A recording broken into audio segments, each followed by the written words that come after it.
દુબઈની cyber crime આચરતી ગેંગનો વધુ એક આરોપી ઝડપાયો। સુરતમાં રૂપિયા ઉપાડવાનું અને બેંક એકાઉન્ટ શોધવાનું કામ કરતો દુબઈ ખાતેથી સાયબર ક્રાઇમ આચરતી આંતરરાષ્ટ્રીય ગેંગના નાસ્તા ફરતા આરોપીને સુરત શહેર ક્રાઇમ બ્રાન્ચ સેલની ટીમે ઝડપી પાડ્યો હતો।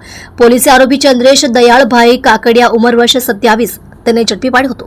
પોલીસના જણાવ્યા મુજબ આ આરોપી લોકોના અલગ અલગ બેંક એકાઉન્ટો ઓપન કરાવી દુબઈ ખાતે રહેતા નાસ્તા ફરતા આરોપી મિલન દરજીને વાપરવા આપતો હતો। તેમજ આરોપી દુબઈ ખાતેથી સાયબર ફ્રોડના જમા થયેલા રૂપિયા સુરત ખાતે વિથડ્રોલ કરવાનો તેમજ આંગડિયામાંથી રૂપિયા લઈ આવવાનું કામ કરતો હતો।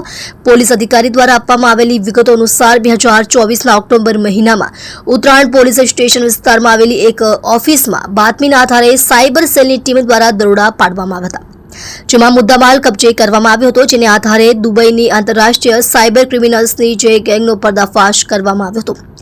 ગુનો નોંધીને અત્યાર સુધીમાં 8 ઇસમોની ધરપકડ કરવામાં આવી હતી। આ લોકો સુરતમાંથી સિમ કાર્ડ અને મ્યુલ બેંક એકાઉન્ટ પૂરા પાડતા હતા।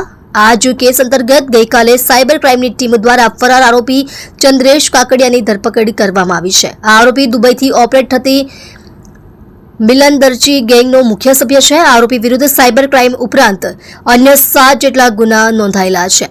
ઝડપાયેલા આરોપી ચંદ્રેશની મુખ્ય ભૂમિકા સુરત શહેરમાંથી mule account, saving bank accounts પૂરા પાડવા ઉપરાંત જ્યારે રેડ પાડવામાં આવી અને આરોપીઓને પકડ્યા ત્યારે ગેંગના કામમાં સરળતા રહે એ માટે પૈસા ઉપાડવાનું અને એકાઉન્ટ પૂરા પાડવાનું કામ કરતો હતો।